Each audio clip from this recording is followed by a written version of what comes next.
Greetings everyone, my name is Royal, and today a very special game just released. The Divinity Original Sin 2 Definitive Edition just came out, and I'm here to talk about some of the changes. Now, of course, I cannot do this alone, so today I am joined by Puffus, a friend of mine and also a veteran GM player in Divinity. Puffus, how you doing? Greetings, I'm doing good. Good enough. Alright, so there's been a bunch of changes in the game, mostly to optimize it for the console release on PS4. So there's a bunch of UI changes, some improvements in the journal, map, etc.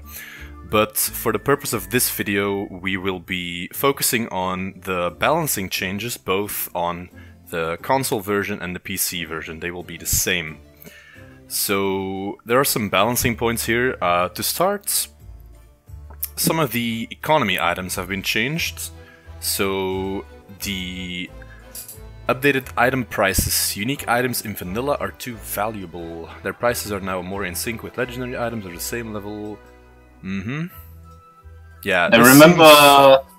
I remember one ring in Arcs which was like 150k gold worth. It said poisoned. I remember that. Pretty weird item. It said poisoned on you. Yeah. Oh. But yeah, I mean... yeah, there's definitely something with unique items. Too valuable, prices are more in sync. Yeah, sounds like a good change. Reduced damage of some 3 source point skills. Yeah, this is definitely... Press to win, yeah. This is definitely a needed change. So like but like Hailstorm is not that bad. It's like the Aeroverge and the Bloodstorm. Yeah, definitely. Those were like and the Geomancer one. I remember like in a Lone Wolf run, just walking through everything, and yeah, the fight started and fight ended. Yeah, this was probably needed, just because, I mean, especially in the last acts, like 3 source points, it doesn't really matter. Like, it doesn't really matter how much points it costs, since you're gonna be using it every fight, like 4 times probably, if you're a party of 4 or 2. So yeah, you could end the fight really fast, especially like the end fight. I've seen people complete it in 1 or 2 turns with just a bunch of source skills. So yeah, this was probably needed to tune them down a little bit. Yeah, definitely. So remove the stat jump at level 13, slow down the curve by 3%.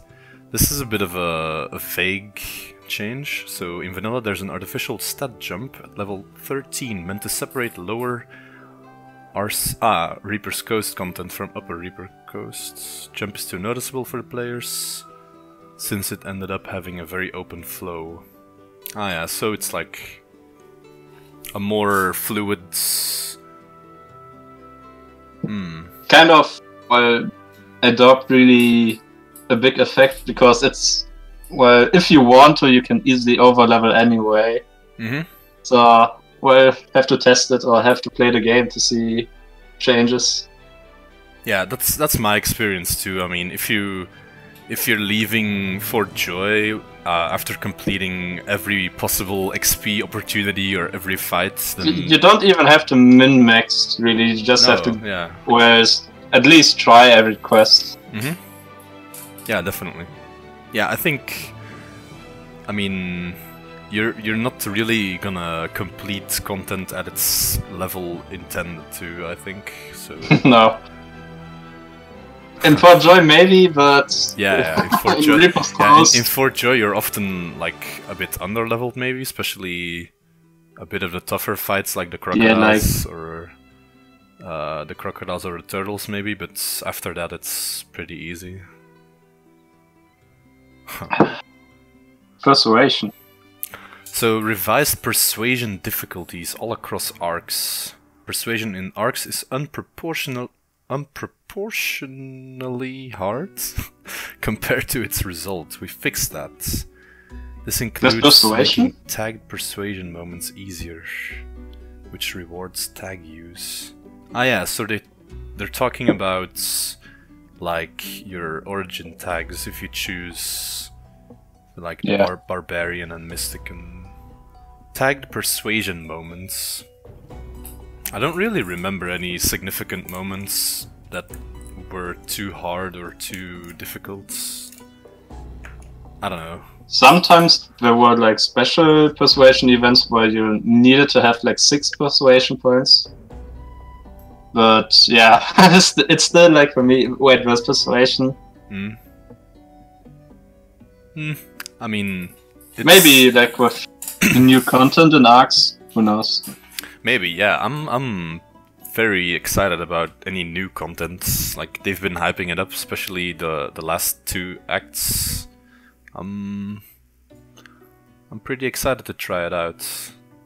So the next point's pretty interesting too, I think. So fixed damage from heal, missing some damage bonuses. So healing can damage the undead and characters with decay. However, in that case, the damage dealt now will also receive bonuses from warfare. And it can crit if you have Savage Sword Unleash talent. So you have a chance for critical healing damage. Nice. To me, that sounds like a cleric buff, like to the max. Yeah, definitely. If you're playing a melee cleric with a lot of warfare, you're gonna have a good time, I think. Never really played that style primarily, but when I now know that wasn't a thing, good addition, for sure. Yeah, I mean, while you're using the already incredible shield bouncing skill along with good warfare, I think that's gonna be a pretty unbeatable build, especially against undead, and of course if you're using decay. Yeah, sounds good. Might need to try it out.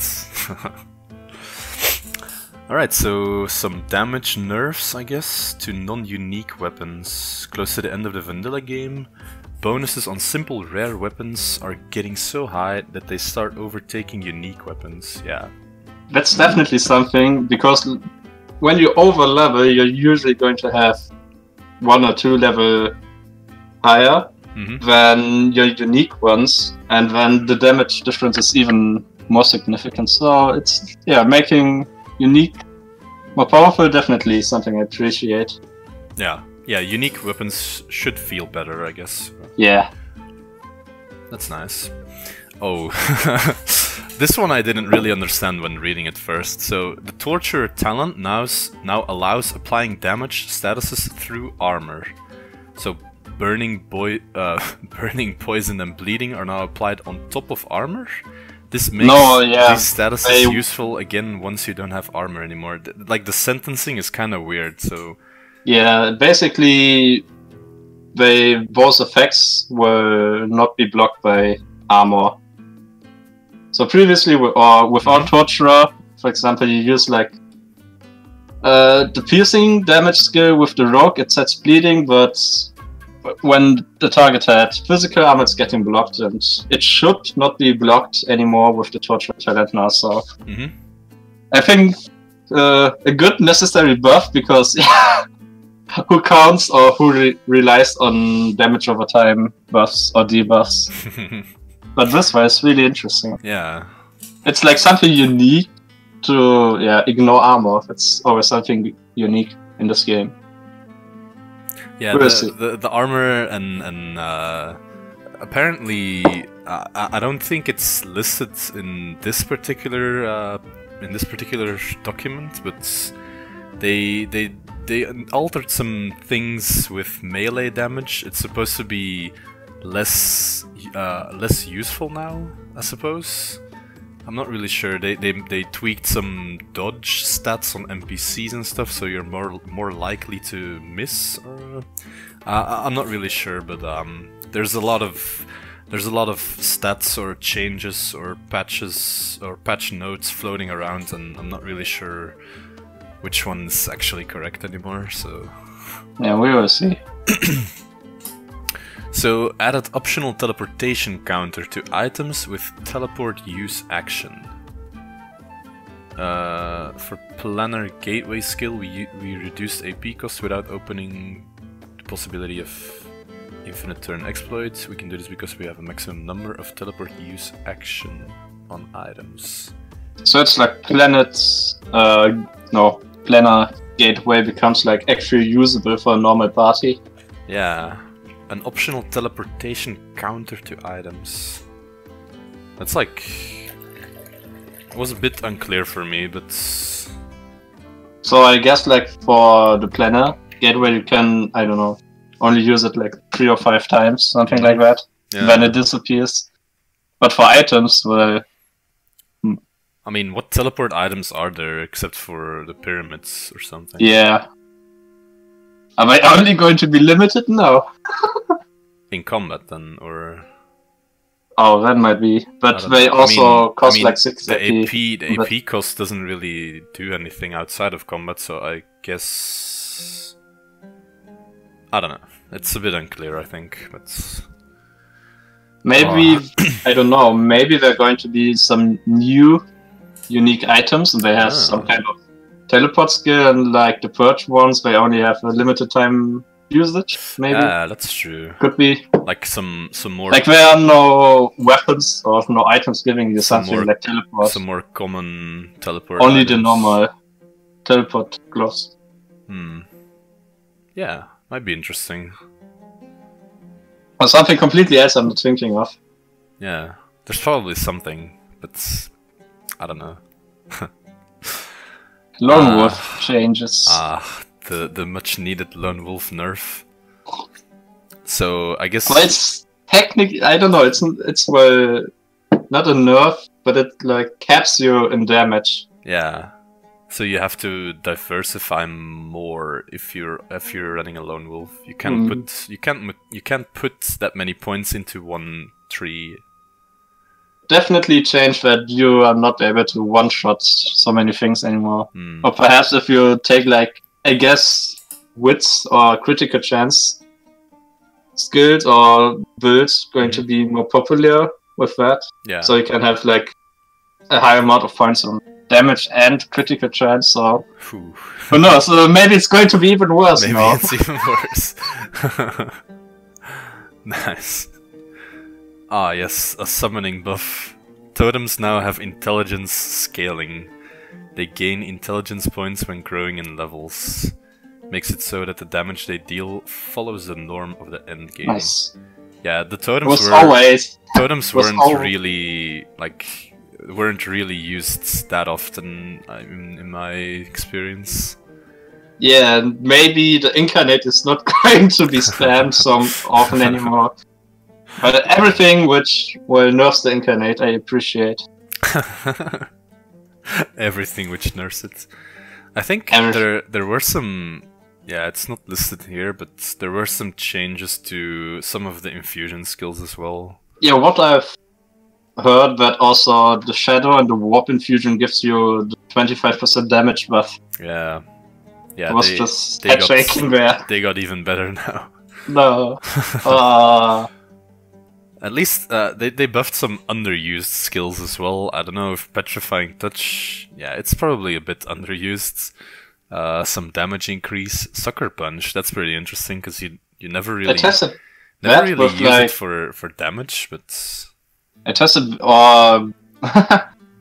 today when I tested the game, picked a Shadowplay with like only one dagger, and it was noticeable that their Sucker Punch deals like more damage. Do you know how much, like, what kind of a percentage you deal from a regular attack? Is it like 50 or...? I think like with a normal dagger at level 1, I did like 5 damage, but with Sucker Punch I did like 7 damage.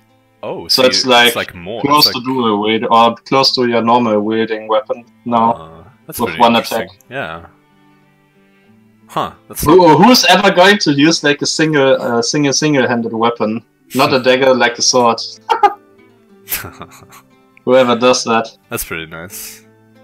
Mosquito Swarm cooldown reduced to 3, so I guess it was 4. I guess it was 4. Yeah, I was thinking 5, but some effect. So a bit of a necromancy. Yeah, also play that. Effects. An elf with those 2 spells was definitely more enjoyable now. Yeah, like definitely more burst damage. They used to be like pretty decent, I think. At least if you have some warfare and. Yeah, the problem like I had with necromancer spell, like you don't have either just it's like your skill scale with intelligence, but like your physical weapons always go with finesse or strength. But so you can rely more on the skills. Yeah. And for a starter skill at level 1, 3 turns sounds way better than 4 turns. Yeah, I mean, on wow, a smaller cooldown on spells is probably pretty nice for every spell, since at least at the beginning levels, it's always difficult to chain certain spells so that you don't have like an empty turn where you can't do anything except for attack with a wand or attack with your staff. Because Mosquito Swarm is not an AoE, I think that's a fair change. Yeah, true. So Overpower got a bit of a nerf here. Oh no, that made it so good. It wasn't OP. No, definitely. Was incorrectly under Well, is it going to cost 2 or 3 now? I think it's 2. I mean, 3 would be. That's pretty weird. So you still won't be able to use it normally twice in the combat. Would need some source magic. Yeah. Overpower. That's the one with the knockdown, right? Or like a chance to knock down. It's like Overpower is like it's going to reduce the target's armor to 0. After your strike, it's going to check if you have more armor than the target, and if yes, his armor is going to be reduced to 0. But if your overpower damage hits the target's vitality, you will knock him down. Yeah. That's a pretty complicated one, but it's one of my favorites. I never really understood when it would knock down and when it wouldn't, so... Yeah, it's basically like if you deal more damage than his physical armor, it's going to knock down. Alright, next one. They made the AI more likely to attack players that have damage reflection. So, would this be... I hope it's only going to, well, be on lower difficulties. So, I mean, there are like pawn spells which forces the AI to attack you. Yeah. It was still hard to get AI to attack characters with reflection, which made an aggro reducing stat instead of an offensive one. So, are they talking about like the actual warfare skill reflection, or like I don't know? No, they're talking about retribution. Yeah. Was it in retribution like the combat ability? Retribution, yeah. The one where you reflect damage. Yeah. Because it could be both technically if you have. It could be. If you have the shield skill, I think it's also called reflection, or maybe something else. I'm not really sure, but yeah, maybe it's both of them. Like it's categorized as the same kind of an effect, so maybe it's the same. And then the last little balance point. So high quality wands should create surfaces now. Yeah, I never really noticed that wands were supposed to do that, but I guess if I remember correctly, they leave like a small. How I understand this change, that high quality wands were supposed to create surfaces too, but they didn't. Like it's like a bug. Yeah, I think it. From how I understand it now. I think I think that's what they meant. Yeah, that like the shitty wands in the beginning, they would leave surfaces, but like rare ones or higher rarity ones wouldn't. Yeah, that's just that's not even. I mean, if it's not really balanced if it's a bug fix, but maybe it's just listed under balance to make it easier.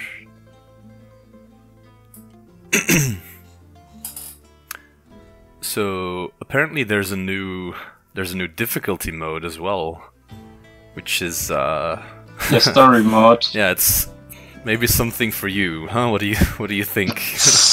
Oh. Yeah, so this is just a new difficulty mode for when you really want to relax and just lay back in your chair and enjoy the story, I guess. Because it seems like it's almost impossible to fail a fight or even like have a party wipe or something. Because I suppose it's on... I don't know actually if it's even easier than the regular difficulty. Because I don't know. They did some balancing with vitality. But yeah, it's probably not something I'm going to check out, just because when you've already experienced the game on Classic, I think I played, and that was easy enough, I guess. But yeah, story mode's not. Well, definitely something good for most people who want to have a good time. Yeah, I think they definitely created this with console in mind, especially because it's a new release on the PlayStation. I don't know if it's completely new on the Xbox. I'm not entirely sure. Maybe there was a version on Xbox, but it's out for both of them, definitely now. So I think they definitely... I think they made the story mode difficulty with console in mind, so that they can have an easy going on their first playthrough and get a bit of the story and the lore in before they try the actual difficult modes with honor mode or tactician, that kind of stuff. Yeah, like also free resurrect skill and free escapist talent. Yeah. So it's like it's pretty much where you have like an insurance to beat the game, to beat the story. Yeah, it's like a get out of jail card if you make a little mistake. Yeah. If you make a mistake, then you can say, "Oh, okay, mistake. Let's just escape the fight or resurrect everyone, and we're all good." So, yeah, I mean, it says it like allows players to flee high-level fights they accidentally stumble into without having to reload. I mean, yeah, sure, why not have it? If you don't want to use it, you don't have to, so... Alright, and then there's some more combat changes, but I think we've gone over the most important changes for now. There's also like almost 40 pages of story, dialogue, and scripting, so... Oh, we should definitely read a lot of dialogue changes, apparently. NPCs giving you certain quests, etc. But yeah, I think that's probably more interesting to find out in the game itself when you're playing it. Yeah, overall, I'm looking forward to playing the story again. I mean, I finished it a while ago, and there wasn't really an incentive to play it again. I'm not of really... Of course, there's Steam achievements. Yeah, I'm not really an achievement hunter. I mean, you have all of them now, or... Yeah. Yeah, I mean, so for you, there was none reason. Well, at least they didn't add any new.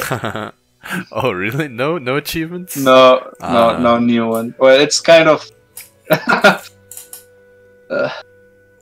I don't know if I would be happy about new achievements. Like, it's like, oh, there's still achievements left now. Not even any. It kind of makes a complete game uncompleted. Yeah. So, but there's like new content, new fights, so it's definitely worth to play through again. Alright, cool. So I think that's gonna do it for this video. Thank you all very much for watching, and I hope to see you very soon. Take care, and goodbye. when I'm getting paid. Goodbye. That's after.